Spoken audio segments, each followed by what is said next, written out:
Terima kasih. Kita lanjutkan. Sekarang kita akan membahas tata kelola rumah sakit 3.1.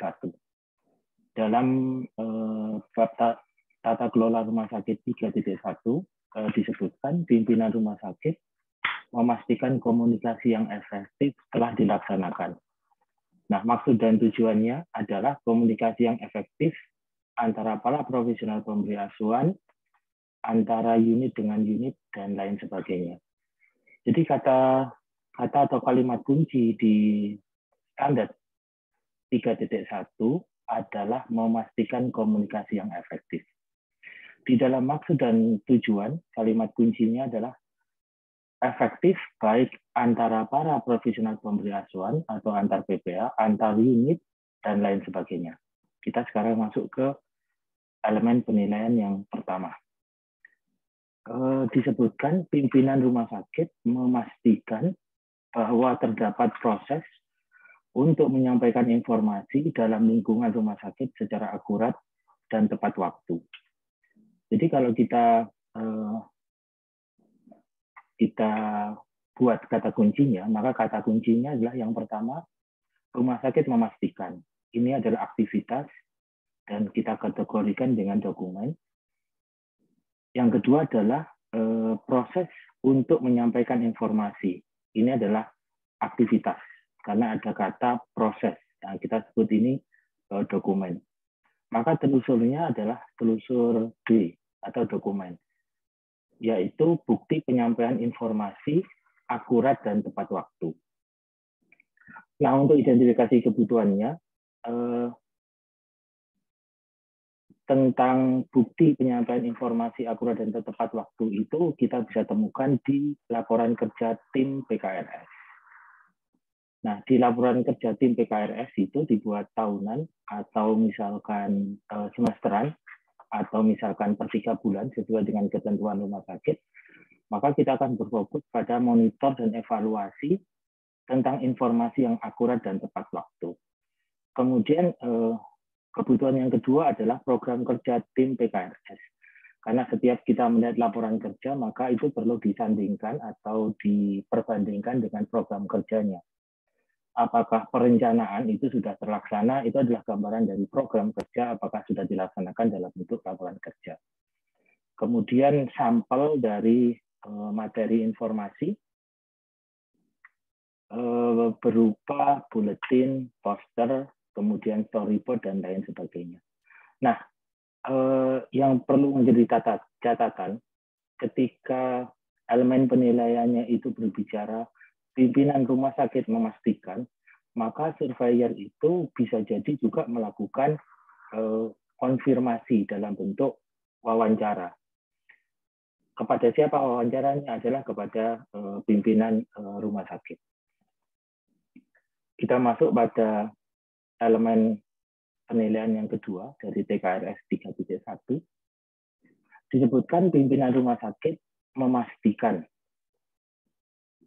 Jadi kalimat kunci yang pertama adalah pimpinan rumah sakit memastikan bahwa komunikasi efektif antar unit klinis dan non-klinis, antara PPA dengan manajemen, antar PPA dengan pasien dan keluarga, serta antar staf telah dilaksanakan.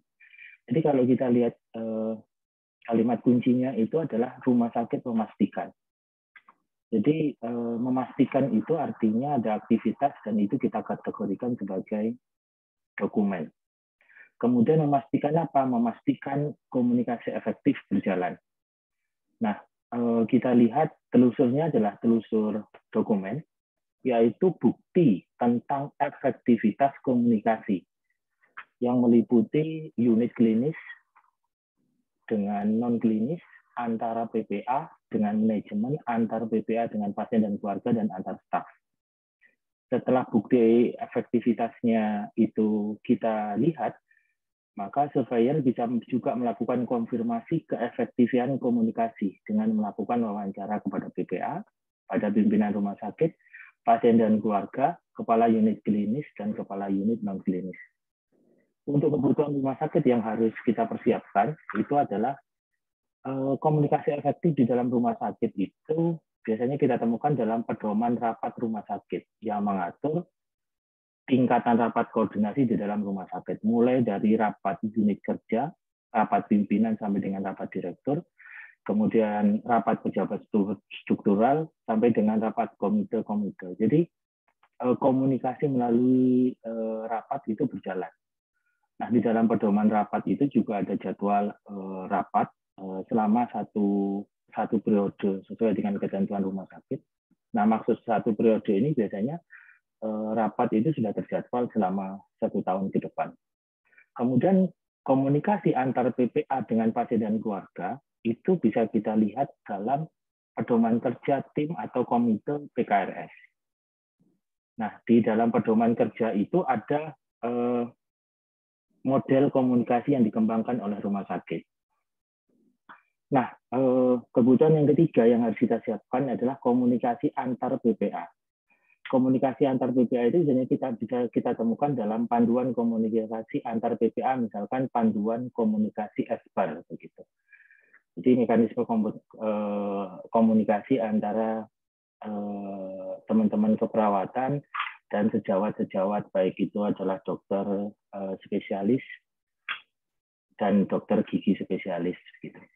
Kemudian ada variabel memastikan. Nah, untuk memastikan ini bisa kita lakukan atau kita temukan di dalam laporan pelaksanaan rapat koordinasi rumah sakit yang dibuat oleh pimpinan yang bertanggung jawab.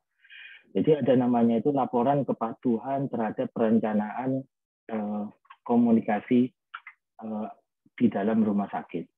Kemudian untuk tim atau komite PKRS ini memastikan itu adalah memastikan bahwasanya programnya itu berjalan melalui laporan tim atau komite PKRS. Jadi di dalam laporan itu kita akan melihat fokus kegiatan yang melibatkan pasien dan keluarga.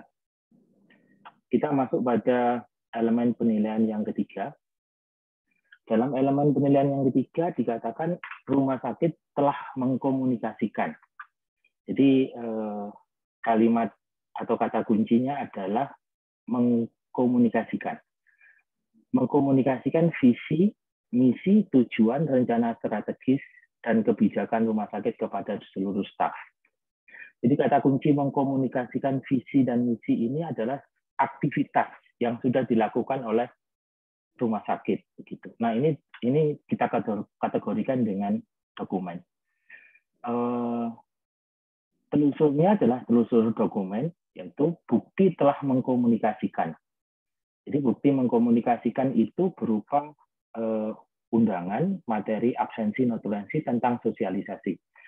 Di sini yang diminta adalah visi, misi, tujuan, rencana strategis atau renstra, dan kebijakan rumah sakit.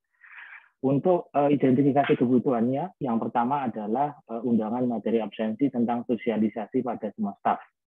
Tentang materi visi, misi, tujuan, rencana strategis, dan kebijakan rumah sakit. Nah, tentang kegiatan sosialisasi itu dapat dilakukan secara khusus. Artinya kegiatan itu memang murni untuk sosialisasi.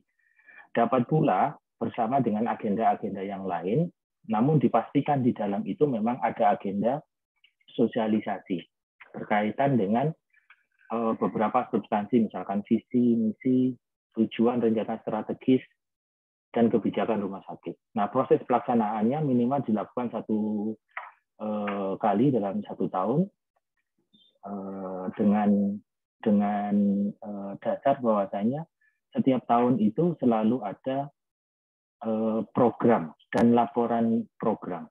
Nah, program itu sendiri merupakan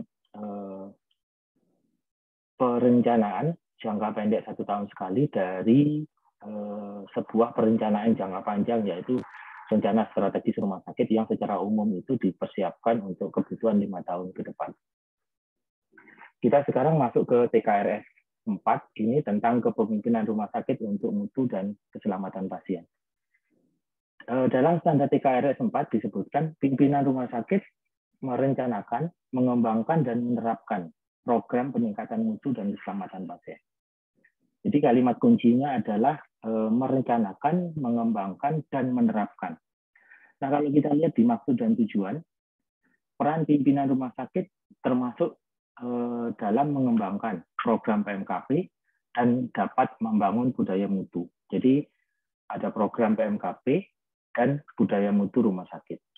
Pimpinan rumah sakit memilih mekanisme pengukuran data. Jadi kata kuncinya memilih mekanisme pengukuran data untuk meningkatkan mutu dan keselamatan pasien dan memberikan arah dan dukungan terhadap pelaksanaan program. Nah, pimpinan rumah sakit menerapkan mekanisme untuk proses memantau dan melaksanakan koordinasi. Nah, kita lanjut pada elemen penilaiannya. Elemen penilaian yang pertama, direktur dan pimpinan rumah sakit berpartisipasi dalam merencanakan, mengembangkan, dan menerapkan program peningkatan mutu. Jadi kalimat kuncinya adalah berpartisipasi dalam perencanaan, pengembangan, dan penerapan program PMKP. Nah, kalau kita lihat di telusurnya, maka kata berpartisipasi itu kita kategorikan dengan dokumen. Oleh karena itu, telusurnya dalam bentuk D, yaitu adalah bukti partisipasi direktur dan pimpinan rumah sakit. Ini berupa keikutsertaan direktur dan pimpinan rumah sakit dalam tahap perencanaan sampai dengan tahap pelaksanaan program PMKP. Nah, nanti ketika sudah ada bukti partisipasi, surveyor akan melakukan klarifikasi, memastikan bahwasannya memang proses yang kemarin telah berjalan dengan cara melakukan wawancara pada direktur, pimpinan rumah sakit, dan komite PMKP. Nah, identifikasi yang dibutuhkan itu adalah undangan materi absensi perencanaan dan pengembangan PMKP. Di dalamnya itu ada direktur dan pimpinan rumah sakit yang hadir. Kemudian yang kedua itu adalah undangan materi absensi pelaksanaan program PMKP. Jadi di dalamnya itu adalah direktur dan pimpinan rumah sakit juga hadir.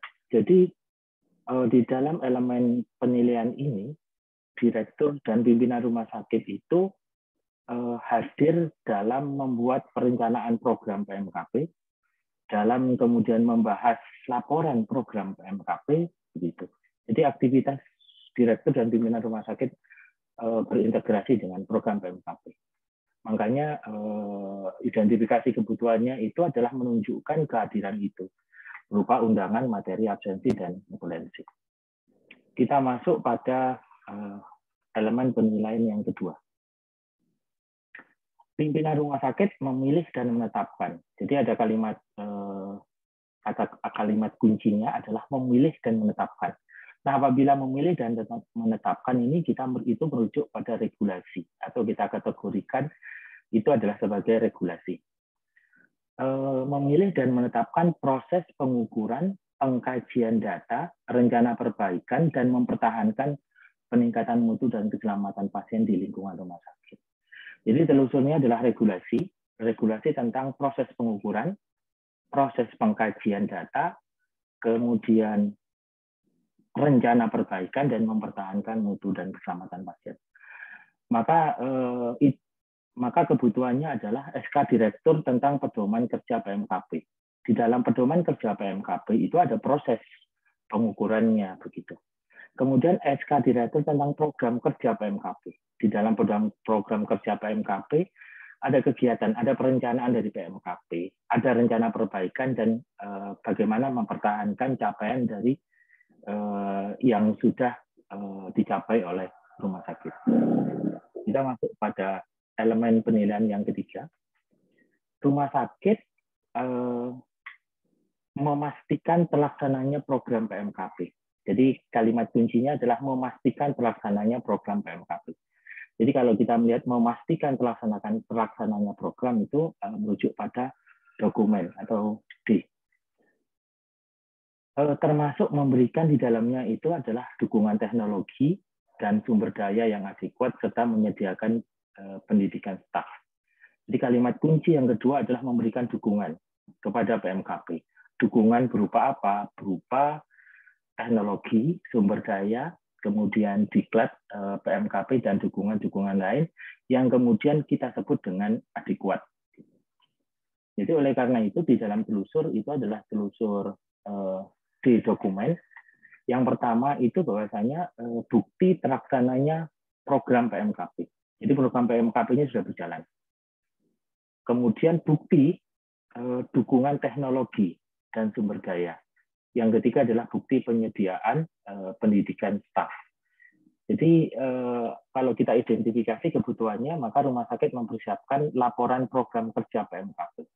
Misalnya di laporan kerja PMKP kita akan melihat memang program PMKP sudah berjalan dengan optimal dan di sana dukungan itu akan terlihat. Jadi kita membuat sebuah analogi bahwasanya terlaksananya program PMKP itu berasal dari dukungan yang kuat dari pimpinan rumah sakit.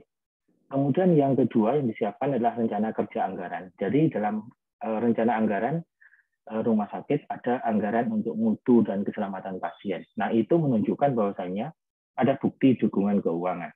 Kemudian pedoman kerja PMKP. Di dalam pedoman kerja PMKP ada standar fasilitas, kemudian sistem informasi PMKP. Itu menunjukkan bahwasanya ada dukungan sumber daya begitu. Kemudian program diklat PMKP akan kita lihat. Di sana akan terlihat dukungan berkaitan dengan penyediaan pendidikan staf yang berkorelasi dengan peningkatan mutu dan keselamatan pasien. Kita masuk pada elemen penilaian berikutnya yang keempat, pimpinan rumah sakit menetapkan mekanisme. Jadi kata kuncinya adalah menetapkan mekanisme. Artinya itu merujuk pada regulasi. Mekanisme tentang pemantauan dan koordinasi program mutu dan keselamatan pasien. Jadi telusurnya itu adalah regulasi tentang pemantauan dan koordinasi PMKP. Yang harus disiapkan rumah sakit adalah regulasi tentang pemantauan dan koordinasi program PMKP. Nah, regulasi ini ada pada pedoman kerja dari PMKP. Kita masuk pada TKRS yang kelima, yaitu direktur dan pimpinan rumah sakit berpartisipasi dalam menetapkan prioritas perbaikan. Jadi kalau kita lihat di sini ada kata berpartisipasi, menetapkan prioritas. Ini adalah kalimat kuncinya. Kemudian maksud dan tujuan, tanggung jawab direktur dan pimpinan rumah sakit adalah menetapkan prioritas. Kalimat kuncinya adalah menetapkan prioritas perbaikan di seluruh tingkat rumah sakit. Nah, pengukuran prioritas perbaikan rumah sakit mencakup sasaran keselamatan pasien, pelayanan klinis, prioritas, kemudian tujuan strategis rumah sakit, perbaikan sistem, manajemen risiko, dan penelitian klinis. Nah, untuk prioritas pengukuran atau perbaikan menggunakan kriteria masalah yang paling banyak di rumah sakit, jumlah yang paling banyak, proses yang berisiko tinggi atau high process, ketidakpuasan pada staf, kemudahan dalam pengukuran, ketentuan dari pemerintah, kemudian kesesuaian dengan tujuan strategis rumah sakit, dan memberikan pengalaman pasien lebih baik atau patient experience. Kemudian dampaknya ada dampak primer.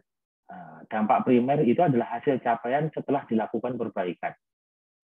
Dampak sekunder adalah dampak terhadap efisiensi setelah dilakukan perbaikan. Kita masuk pada elemen penilaiannya. Elemen penilaian yang pertama, direktur rumah sakit menggunakan data. Jadi kalimat kuncinya adalah menggunakan data yang tersedia dalam menetapkan indikator prioritas rumah sakit. Jadi kalimat kunci yang kedua adalah indikator prioritas rumah sakit. Yang perbaikannya akan berdampak luas dan menyeluruh meliputi poin A sampai dengan F. Jadi bila kita lihat dari kalimat kuncinya, menetapkan indikator prioritas rumah sakit. Ini menetapkan, artinya ini merujuk pada regulasi. Kemudian menggunakan data, ini merujuk pada aktivitas. Atau kemudian kita kategorikan sebagai dokumen. Kemudian kata kunci berikutnya, menetapkan indikator prioritas. Ini juga merujuk pada regulasi. Jadi bahasa menetapkan itu merujuk pada regulasi. Maka telusurnya adalah telusur R, regulasi tentang penetapan indikator prioritas rumah sakit. Kemudian untuk dokumen, ini adalah tentang undangan, materi, absensi, dan notulensi, penyusunan indikator prioritas. Jadi pada saat menyusun indikator prioritas, itu ada kajian atau diskusi berkaitan dengan sasaran keselamatan pasien, pelayanan klinis, prioritas untuk dilakukan perbaikan, dan seterusnya sesuai dengan maksud dan tujuan. Nah, untuk identifikasi kebutuhannya, yang pertama adalah SK, surat keputusan tentang pengetahuan indikator prioritas rumah sakit. Yang kedua, ada surat usulan penetapan indikator prioritas rumah sakit. Jadi dari Komite Mutu dan Keselamatan Pasien mengajukan usulan penetapan indikator prioritas rumah sakit. Nah, indikator prioritas rumah sakit yang dibuat oleh PMKP berasal dari undangan materi absensi dan notulensi rapat tentang penyusunan indikator prioritas. Nah, di dalam materinya, dari materi itu ada kemudian kajian-kajian yang berdasarkan ketentuan maksud dan tujuan. Sekarang kita masuk dalam elemen penilaian yang kedua. Disebutkan dalam memilih prioritas perbaikan,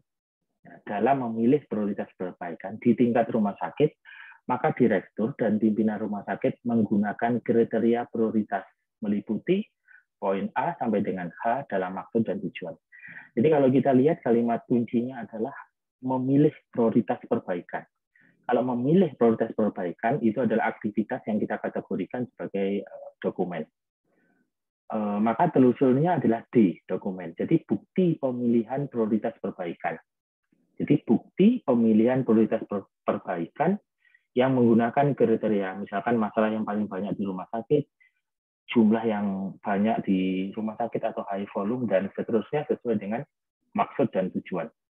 Nah, untuk identifikasi kebutuhan yang mesti disiapkan rumah sakit itu adalah undangan, materi, absensi, dan notulensi tentang pemilihan prioritas perbaikan. Jadi, kajian tentang prioritas perbaikan itu berdasarkan banyak sekali kriteria. Nah, kriteria itu kemudian disusun, kriteria itu kemudian diisi, dan kemudian kriteria itu dilakukan semacam scoring. Dan skor yang paling tinggi itu yang kemudian dipilih sebagai prioritas. Nah, itu adalah materi yang ada di dalam rapat tentang pemilihan prioritas. Nah, yang kedua adalah mesti ada konfirmasi nanti yang mesti disiapkan rumah sakit itu adalah regulasi tentang prioritas perbaikan yang ditetapkan oleh direktur sesuai dengan undangan, materi, absensi, dan notulensi tentang pemilihan prioritas. Kita lanjutkan pada elemen penilaian yang ketiga. Ya.